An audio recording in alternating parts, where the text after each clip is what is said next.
Welcome to the Empowered Lifestylers podcast, a movement and community designed to help you live your best life and reconnect you back to the things that really matter.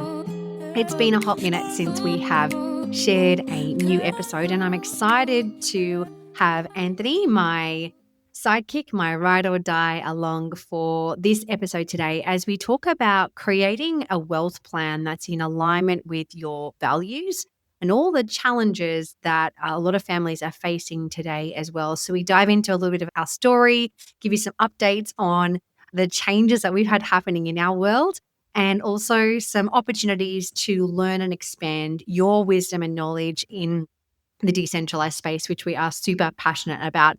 So we'll jump into the episode right now. But if you are interested in learning more, you can head over to empoweredlifestylers.com/DeFi, or the link is in the show notes as well. Enjoy. Hey guys, it's Kate and Ant here, and we are really excited to be coming back with a episode. It's been a little while since you've heard from the both of us, and we've got lots to share. And today we are really wanting to dive into the conversation around creating wealth on your terms and living a values-led life. We thought we were doing it, but I think the universe has a way of redirecting our paths. There's a little metaphor about the feather, the brick, or the truck. And if you've not heard that before, you're going along on life's journey, and your mission, your purpose, your vision, you might be a little bit off. And so the universe will come along and kind of give you a tickle with a feather to remind you. But because most people are busy being busy, we ignore it and keep going. And if we ignore the feathers too much, then it's the brick. And the brick is the sickness, it's the divorce, it's the child not well, it's something that gets more of your attention. And then sometimes we kind of struggle with that, going, is this just a test? No, it's the universe saying you are off path. And if we miss that, it's the truck, it's the near death, it's the bankruptcy. So the universe is always working for you. And I'm glad that we had that as a framework of how we view life, because we've had a really challenging few years. And we probably haven't shared a lot of it publicly. One or two of our friends know the real story. But there's also a metaphor. You don't want to share a story of the scab. You want to share the story of the scar. In other words, you want to go through the healing first. So you're sharing it from a victor mentality rather than a victim. And so we feel really blessed. We feel very grateful. We've just come off a month of exquisite experiences with our family, which we'll share a little bit about. But that journey we had, I think, felt very much like a brick, but it redirected us to a path to learn more, to turn within, to ask better questions. And we feel we've come out in a much better situation. So I think the emphasis of this episode is to share a few lessons, maybe that you can relate to, you can reflect on for yourself, and maybe have a slight pivot, or just allow life to be easier, allow life to flow with a little more ease and grace and fun. Because when we look at society today, goodness, the stats aren't great. You know, the cost of living continues to go up. The cost of electricity, the taxes, if you turn on a screen, whether it's mainstream media, whether it's social media, people tend to be a little bit stifled, a little bit shut down, a little bit overwhelmed when they think about their future. And so, if anything, this episode is to be aware of what's going on, but have a solution so that you're not worried about your future. You can start to focus on the end result, what you're wanting to create, and then also get stuck into some of the steps, which we will share with you what we did to arrive in, I think, the best place we've ever been in with our relationship, with our family, with our finances, with our freedom, with our level of fulfillment, the adventures we get to have. So let's dive into it. Let's do that. I think the biggest thing that we have learned on our journey is that when it comes to living an empowered life, it's certainly not just one area. It's multiple areas of life. And if I look at the conversations that we've been having with so many beautiful people over the last couple of years, people feel like maybe they're winning in their health, or they're winning in business, or they're winning in their family life, but it's not all matching up. And so what we have been on our own journey is really creating a values-led life so that the money moves and decisions that we made for our family all became in alignment that enabled the healthy body and the healthy relationships and the travel and the fun and, you know, the financial growth that we were wanting to see, so that there weren't things coming at a cost to something else. And I don't know if you can relate at all, but you might feel like you're winning in one area of life, but maybe you don't know your kids and they're on screens all the time. And, you know, you're kicking some goals, maybe personally, but as a collective, you don't feel like your family's moving forward. And so that's probably been the biggest part for us, is really kind of bringing it all together and going, inshallah. And sometimes you need to go offline, in a sense of just kind of looking in the mirror and then making moves and decisions and having those reflections to then be able to take the step forward that your family and that you need to thrive. So 3.5, a little bit more years ago, we bought this farm. And I remember I would go to the gym and I would sit in a sauna after every workout every day. And I would get into this state. And we're doing a lot of work on our personal, our professional, spiritual growth at the time. And I was really into these particular meditations. And so I would sit there and we got so clear on the farm, like down to the trees we wanted to see on it, the size, the distribution of land, the animals, The the animals feeling, are important to me. the food that we wanted to have, the food forest, all of this. And I would sit there in that sauna and I wouldn't finish the meditation until I could see it, feel it, taste it, touch it, breathe it. I was there. And then we started looking at some farms and we drove up this driveway and I'd already been here. The last part of the puzzle was to actually feel it in the flesh, but I'd already been here 1,000 times. So we move on to the farm, and the business we were in, we were a franchise partner. We had an agreement, and so we built that franchise like it was our own. You know, I think we did a lot of millions of dollars for that company. I remember we just got here and there was an interest rate rise. And then that company we were with made an announcement that there would be a change in the compensation plan. And so we had a significant drop on what was coming in, an increase on what was going out. And it was like, this vision we created feels a little bit tight now. And it was interesting. Not too far along, we started to look at some other options, because the way we've been paying the bills, we could foresee that things were changing. The way business was done, the way online business was getting done. There was definitely a flood of the market in opportunities for people through COVID, through 2020, where people are, they're at home. So we find ourselves in a situation where some significant changes happened with that company, and some structures were moved. Bottom line is agreements were broken, and we ended up about 20% down on what we had been earning. But I'd also started to look at other avenues. I'd met some people at a networking event, and they were starting to talk about crypto and gold and bots and AI. And I'm like, that is so far left of field for us. We are Mr. and Mrs. Health, natural health. We help people with their health. And so they said, but it's not about that. It's about you just looking at a portion of your wealth creation portfolio and just being smarter with it, allowing the technology that is there to work for you, allowing the money that you have to work harder than what you are. And so as that started to happen, we noticed this shift where that decision of putting money into certain spaces, it started to really shake up the beliefs we had about money. Because if I reflect on my life growing up, beliefs that money, it was scarce, money doesn't grow on trees. What do you think we're made of money? Money had to be hard. If you wanted to earn lots of money, you'd have to be a doctor or a lawyer. There was just so many beliefs there that even though we'd done the work, I think under times of stress, they come back to the surface.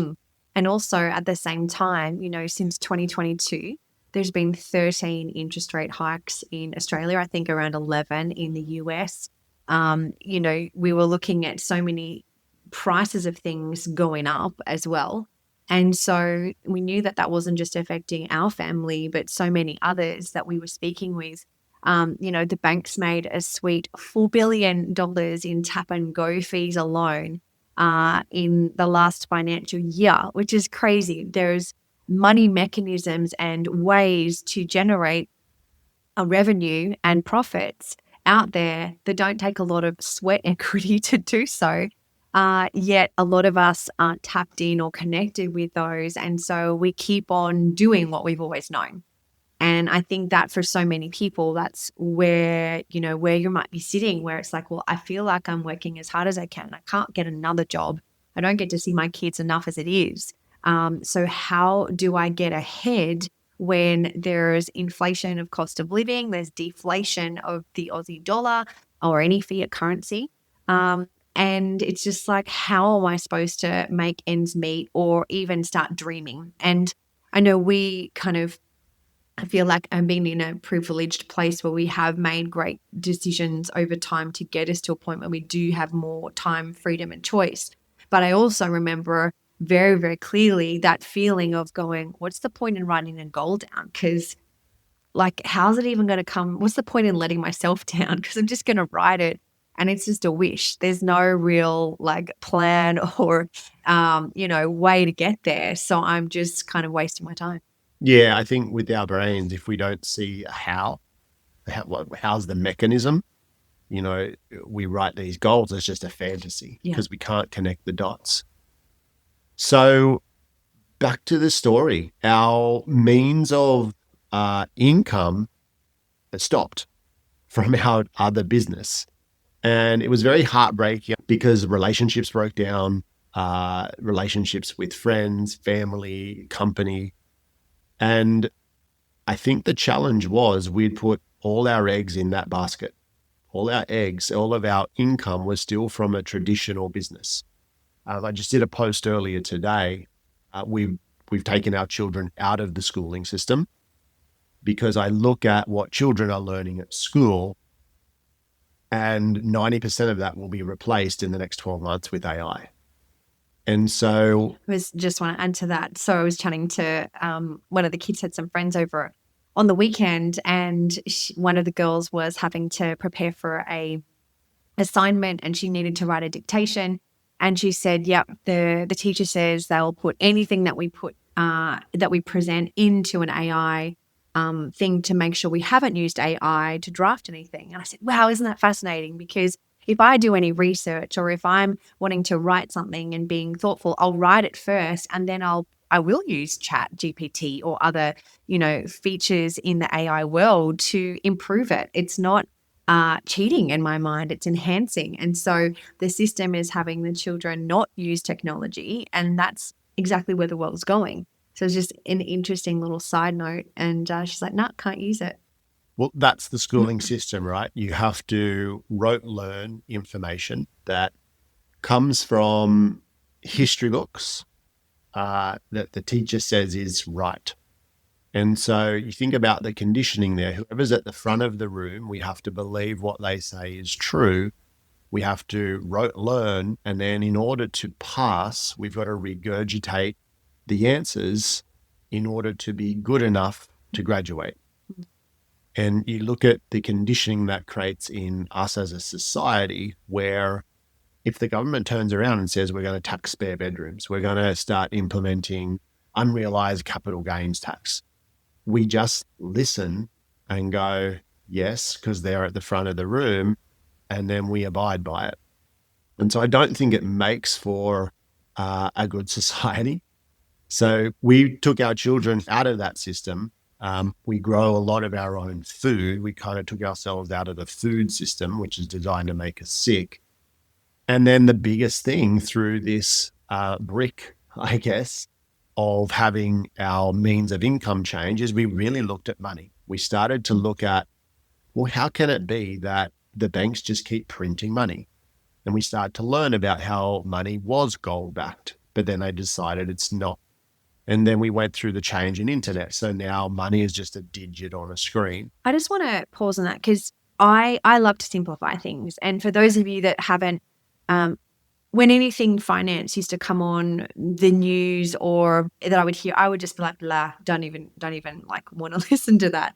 But as I started to learn more, I realized for a lot of people, we hear big words and terminology, but we actually don't understand kind of the meaning behind it. And I think for a lot of people, the reason that they maybe aren't branching out into other ways of income in addition to their job or their personal business is because they don't understand it to start with. So I like to keep it simple. Or, like we just said with the schooling, so mainstream media will jump on because they're connected, same funding as who fund the banks, and they want a narrative of how they'd like to see the populace move. Yep.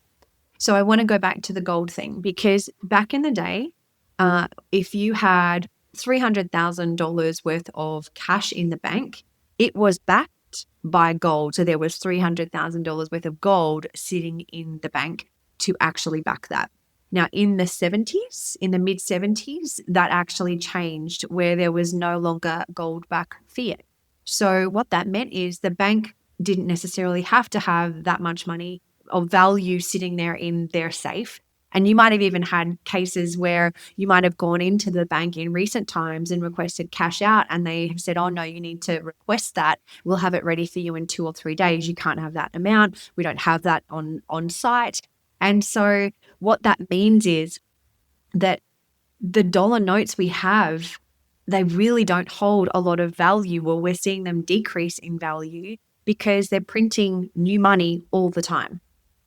So it's not that your groceries are costing more, your energy's costing more, the cost of housing.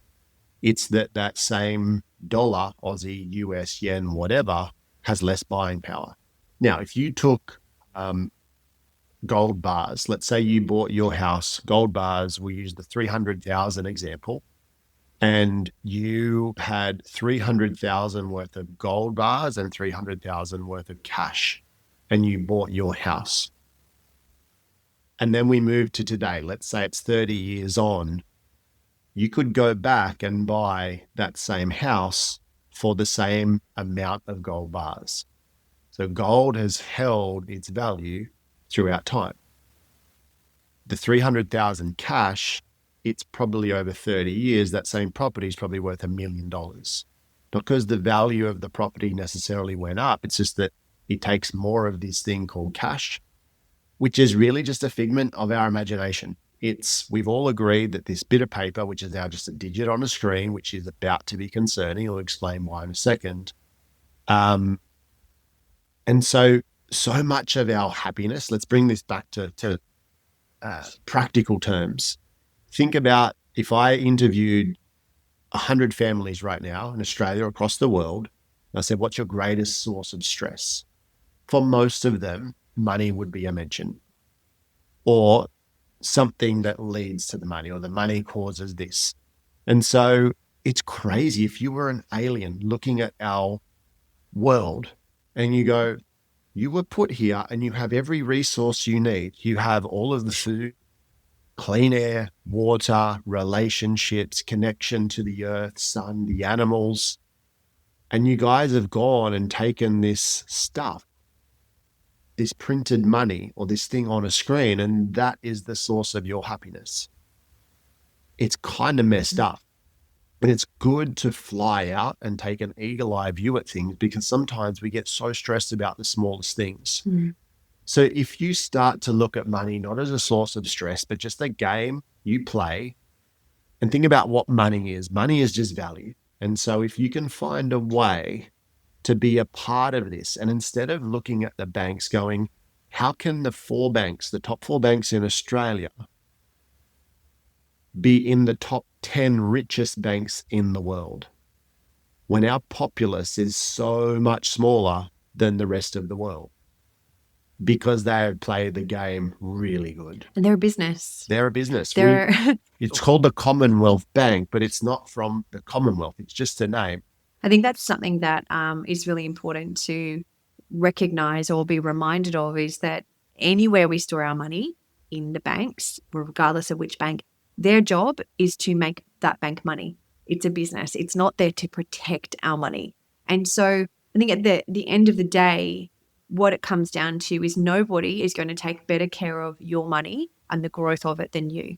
And that's been the journey that we have gone on, is actually learning and upskilling and getting back into, the student seat of understanding how we can leverage and use our money better so that it not only grows and multiplies, but it allows us, is doing it in a way that's allowing us to live our values, to have quality time with our children, to be able to travel. These are the things that are important to us. This might not be for you. Everyone has different values and what's most important. At the end of the day, if you're not doing enough of what's most important to you, most of the time it's because of a money reason. And so if we can help you and show you some ways that will allow you to create more leverage with it could be a tiny portion of what you have going on, but getting at that understanding and learning that for yourself is such an empowering feeling. You think of all of the resources on this planet, whether they were here before us or now the future, the one that is common and is finite is time. Now, I look at, as parents, we've spent more time with our children than any other parent I know. Because we do have them at home, we do life schooling, we do the coaching, the teaching, all of that. They're now 13, 15, and 17. So we're really kind of seeing, particularly with our eldest, he's got a plan to be moving out next year, and he's going to be traveling and seeing the world, which we 100% are so excited for him to do that. But it's also like, wow, we don't have a lot more time with it just being the five of us. And, just with having our babies all under the one roof. So here's a little exercise. Think about how old each of your children are. They're going to have a license at 17 driving, which is their source of freedom, which means they may leave home, they may not. But just if you count backwards, let's say they're 10 and you've got 7 years then. That's 7 summers, 7 winters. How many holidays do you have left? How many Christmases? How many birthdays? And it creates a nice pressure because there's so many weekends or years or holidays that you're going to take and you put it off. But once your children reach that age and they're gone, you've spent most of the time that you'll ever spend with them already. Thereafter, once they have a partner, their own family, you're seeing them finite. And so it's really important that you break life into phases and go, what is most important to me right now?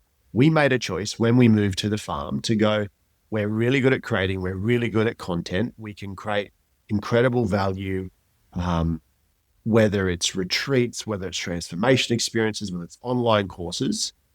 But we got into this habit we just created because we could. And we started to define our time by, if anything takes time away from our children, it doesn't land on the calendar unless we find a way to bring the children into it. So we are 7 steps digressed from the path I was on. That's okay. I think it's still important conversation. I remember. Okay. When we moved to the farm, I really got into food forests. I really got into understanding, comprehending how nature worked. And I saw this term called biomimicry. Bio meaning life, and so you mimic. And so a food forest, you look at a forest and go, it's got 7 layers, from a canopy to what grows under that, to the bushes, to what's ground level, under the ground, vines. And so you can create food in the same way.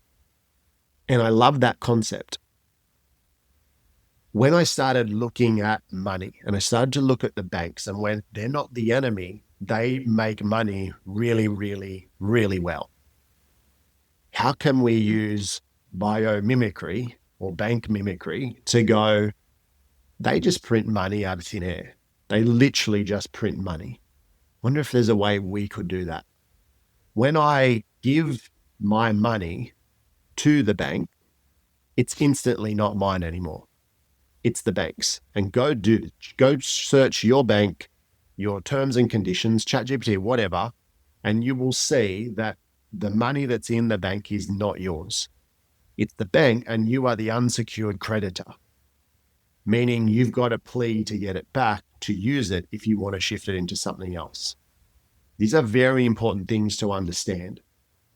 Then if I want to loan money from the bank, what do I get charged?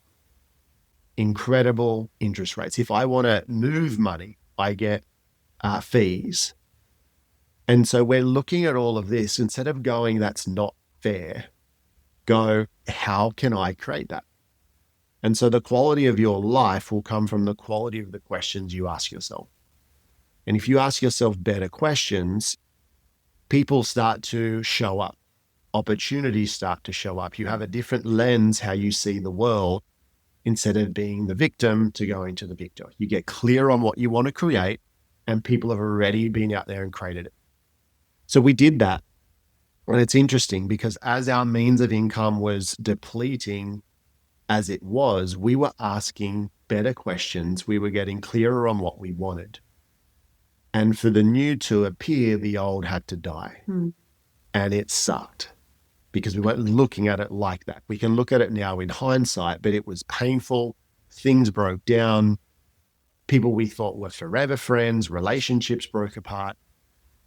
But it was all necessary to allow the next chapter for us to come in. And that's where we start to move into DeFi. DeFi stands for decentralized finance. So what's your perspective on that phase? Yeah, no, the perspective is that, I think it does come down to questions. When you're in the thick of it, it doesn't, sometimes you're probably not the most resourceful as later on down the track. But what everything and the way it's unfolded, it has led us to now is a way to be able to create leverage so that we can do more of what we want to be doing with our family. And that was ultimate. That was ultimately what we were looking to create. And yet we didn't quite have that down, had that, several years back.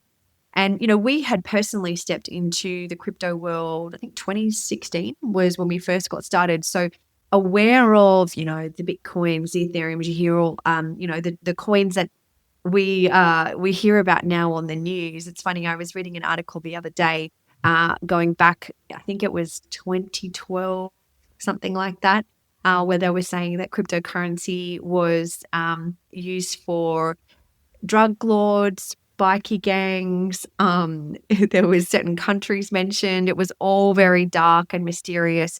And now we're seeing countries using it as their main base currency. We're seeing huge corporations like BlackRock taking a whole lot of those big coins that we're hearing about into their possession.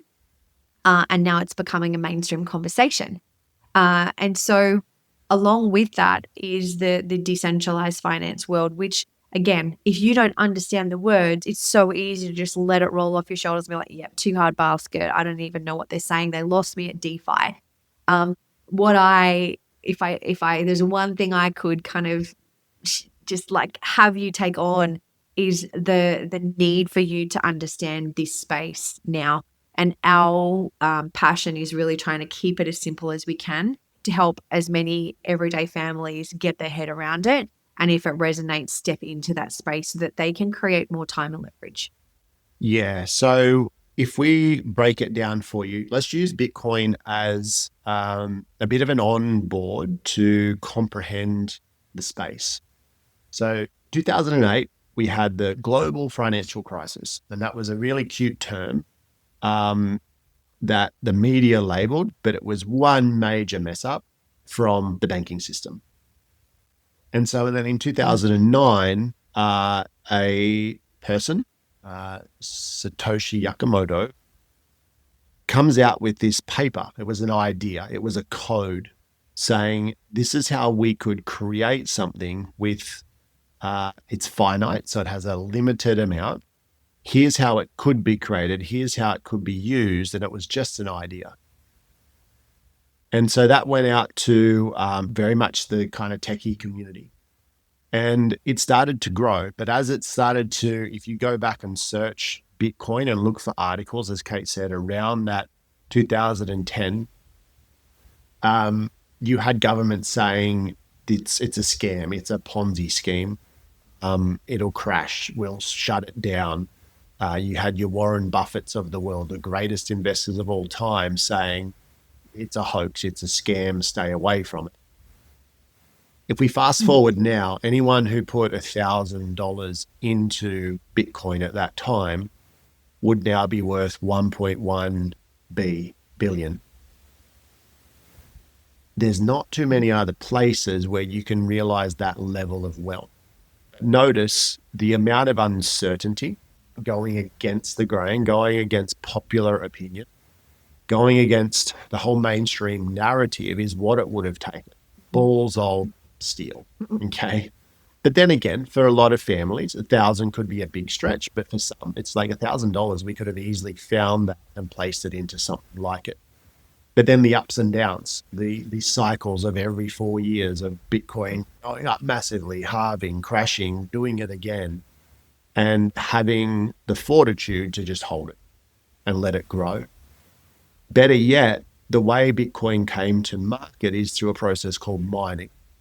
I'm not going to go into the mechanics of that, but you can start to look at little YouTube videos, whatever it might be, if this is unfamiliar. But similar to a bank or similar to gold coming to market, it has to be found, it has to be verified. And so people go out and do that. They mine gold. Similar to that, Bitcoin is mined. And so the people don't have to spend money per se, they're spending their energy to mine Bitcoin. So you had people who were mining Bitcoin in the early days who were going, this is pretty good. We're creating enough of this thing called Bitcoin. We're selling it, so it has real world value, covering our mining costs, and it covers our cost of living. So they're selling it. So imagine selling Bitcoin back then, that's now of the value of $1 billion, or one Bitcoin being whatever it's worth today, 120,000 US. So what can we learn from that? Another blockchain came along called Ethereum, and that allowed people to put different utilities on it, had a real world use. You think of the internet, and this is what I want to emphasize here. You have gone through the transition onto the internet. You've gone through the transition of going to the bank to get cash out to pay for living, to now you're in this system where your money is a digit on a screen, backed by thin air. And you're doing that. A lot of you internet bank, you're paying your bills online. Swiping your watch or your phone. And most of this is very unsecure. Blockchain is Web 3.0. So if the internet is Web 2.0, this is Web 3.0. It's secure. That's the biggest thing with blockchain. So how do we bring this together without going too complex? There are mechanisms now that you can be someone who mines currency for very little input, just like a bank prints money. In the decentralized finance world, you can mine currency.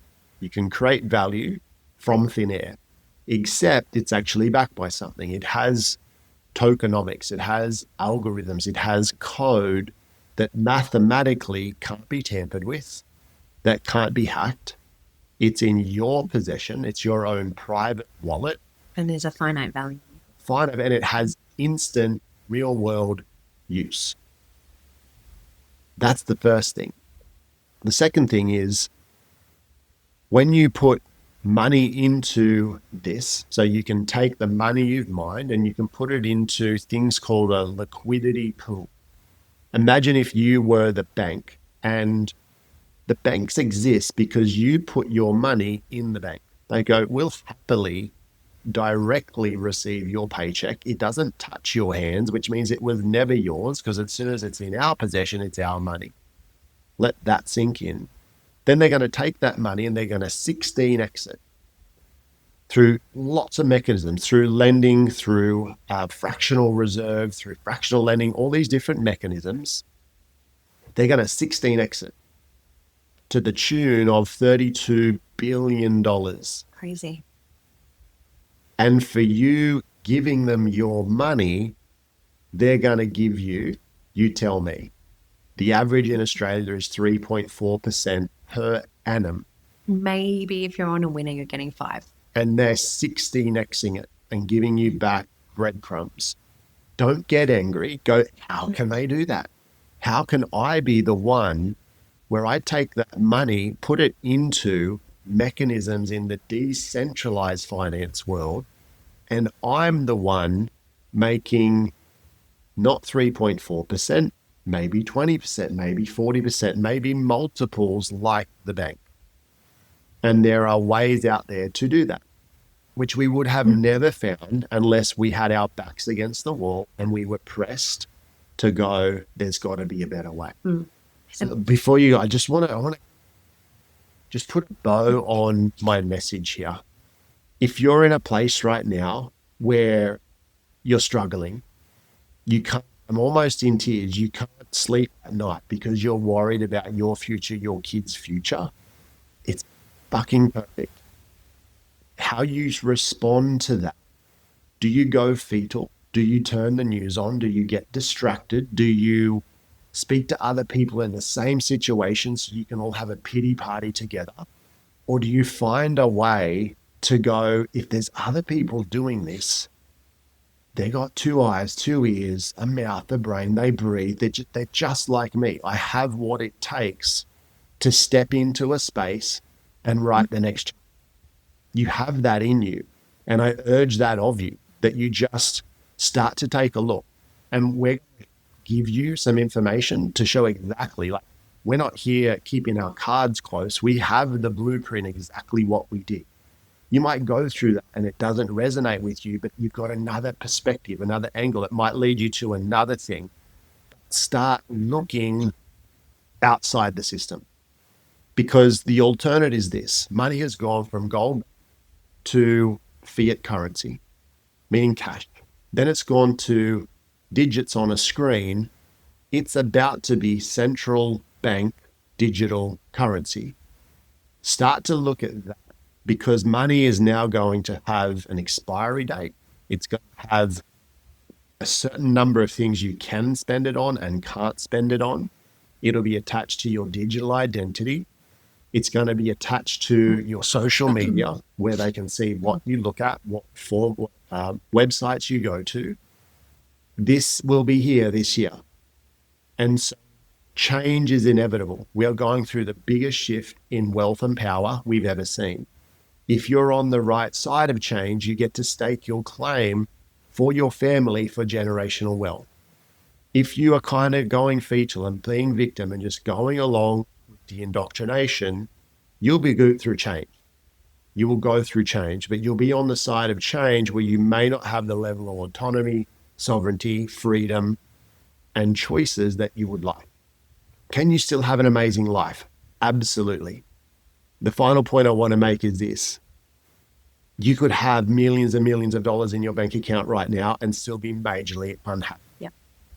So the first step is to get clear in your values. What's most important to you? What's most important to your children? What's most important as a family? And you might come up with things like freedom, adventure. Guess what? You can go set a bed sheet in the backyard and all go lay under it and look at the stars. And it costs you nothing. You have a tin of baked beans and you are living your values. That same family could also have lots of money and go, you know what? We're booking a trip to Africa and we're going to hike up different waterfalls and we're going to go on safaris, and they're living their values. So money is just a magnifier. It gets to show you. So don't feel like this topic is money is the source of happiness. It is not. But if you want to have choices, if you want to have freedom, when you don't have the stress, you've either got to change your perspective on it and not chase money for the sake of happiness, or you start to just look at money as a game and start to play the game how people who make good money do. Love it. I think the big thing is you don't know what you don't know. And so for us, 3-4 years ago, 2 years ago, we had no real understanding around the decentralized space. Just like we said before, you don't want to have all your eggs in one basket, as in you don't want to have all your income just coming from your job or your business. You want to diversify. You also don't want to have all of your eggs in one currency. Having it all in the Aussie dollar or euro or the US dollar is still not smart. You want to have diversification, and stepping into the DeFi space allows you to do that too, plus tapping into those money mechanisms that we absolutely want to share with you, so that you feel empowered and you can increase your knowledge and understanding as well. I think I saw an interesting quote the other day, and it was like, if you were to get sick tomorrow and you couldn't work, your job, your boss wouldn't replace you in a couple of weeks. Life would continue for whatever that is. But sometimes we're trading the best of our life and the best of those times for those dollars that doesn't light us up, that isn't giving us more quality time with our family. And I think it comes back to exactly what you just said, Anne, is what is most important to you. And if you don't have enough in that, in your week, in your month, right now, what are you going to do differently to change that? Your babies are only going to get older faster. And so being able to be proactive, being on the front foot, being the creator of the life that you want to live, living your values, waking up daily and knowing that you're on track and you're in alignment is such a freaking amazing feeling. And so that is what you're going to be hearing more from us moving forward, is so that you can really live the life that you were just to live. This is a family podcast, and the other piece of the puzzle that's so important to us, I mentioned that we decided we're not going to step into any venture if we couldn't bring the children along or if it took time away from them. Your kids will get this faster than you do. And I'm happy to say our children, they have significant holdings, they have significant wealth creation in this space because it just makes sense to them. And so I remember growing up, you just didn't talk about finances. You just didn't. It was almost like an evil topic. It was behind closed doors. For children, it was be seen, not heard. Everything we do in this space, we share with our children, and we make decisions together so that we're involving them in the process and they're learning. Because some people are, if you, they don't have a curriculum, they don't go to school, like, how do they learn?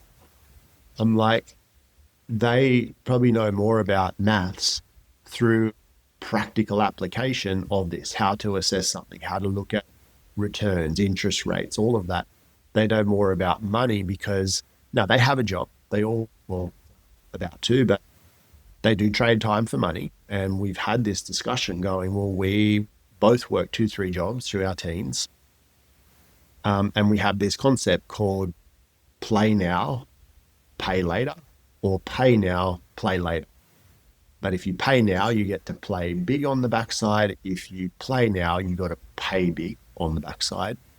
And so they're learning all of these concepts instead of learning Pythagoras' theorem.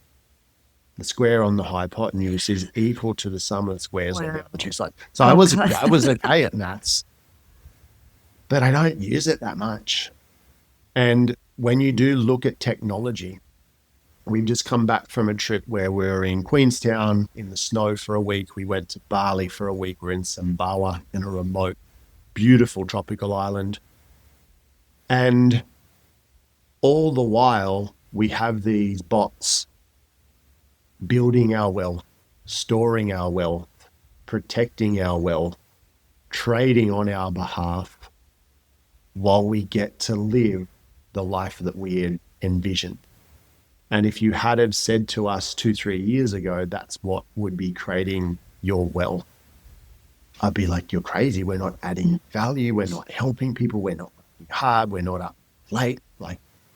And so we've gone through this transition as well of, well, for myself personally, where sometimes I'm like, I feel a little guilty, like I should be working harder. And then I'm like, what are you talking about? We had the great opportunity to spend time with Indigenous elders. So, the original Australian people, and just sharing what life was like then. They didn't wake up going, oh, what I have to make money today. They sang, they danced, they connected with the land, they had responsibilities, they had obligations to the community and to each other, but that was a privilege. And I think putting that perspective on today's life and just maybe how wrong we have got it as society, where it's all about productivity, and it's just crazy. So my vision for, or our vision for our kids, I've always wanted them to feel like they can pursue any passion, career path that lights them up. That whether it's volunteering somewhere, whether it's a low hourly rate, whether it's a kick-ass big corporate high paying, whatever is exciting and lights them up, amazing. But that they have a money mechanism that's working behind the scenes, that it doesn't matter where they go, what they do, that they can live a phenomenal life regardless of whatever path they choose. Instead of, I want to earn lots of money, so I have to get the right grade in my, year 12 exams so I can do the degree, so I can get the big job, and then I don't have balance and lifestyle and all of the things. So that's our vision for our kids, and we're teaching them these money mechanisms. And like Ant said, they pick them up so crazy fast. And so whether they want to go, protect turtles in a remote island and live a beautiful, simple life, but have everything taken care of by their money decisions, that's our ultimate goal. So this is about you checking in on what matters most for you, how you want to raise your family, the experiences you want to create, what you want to bring in more of into your life on a daily basis, what you want to aspire towards. It's easy to pop on the television and flick on Netflix at the end of the day. I get it. Sometimes you just want to zone out. But I encourage you to carve out time to learn more about this space, to give you the options, to give you the choices so that you can create more for yourself and your family. And so if you want to learn more, you can go to the link in the show notes, or you can go to empoweredlifestylers.com/DeFi. And that's where we'll start to walk you through some of the basics and how you can get started in this space, because it's very much a learning journey. There's less than 7% of the world that have even stepped into the DeFi space. So if you feel like you're behind, you're not. There's so much opportunity, and there's so many ways that you can have your money leveraged and working for you so that you can do what matters most. It has been so good to be back in front of you. It feels good also that we chose family first. We put our values first. We are so filled up, that word fulfillment, filling full of the mind, that it's overflowing now. We want to pass this information on. We feel like we have the roadmap, we have the blueprint. So we're not here to convince. My sense is if you're following us, there's some level of inspiration. And that word inspiration just means inspired. So in spirit. You can only be inspired by seeing or hearing someone else if it's already. So it's sparking a part of your spirit, your soul, to go, I get the goosebump moments. Follow the path, follow the blueprint that we've laid out. And we're just so excited to see more people, more families step into an empowered life. So I hope that has been thought-provoking for you and prompted you to ask yourself the questions around what it is that truly lights you up, what it is that is holding space for you at night, that is having you worried. And if money is a part of that conversation, how diversified are you, or is everything in one basket? And what are the steps that you can start to take, be it even little baby steps, towards either learning or taking action to creating diversification so that you have leverage for yourself and your family, so that it's not just time that you're trading, that you're actually getting to experience life and all the beautiful things that come with it whilst your money is working for you in mechanisms in the DeFi space. So once again, you can go to empoweredlifestylers.com/DeFi to learn some of the strategies that we mentioned today on the podcast. And we look forward to seeing you real soon for another episode. Have an incredible day.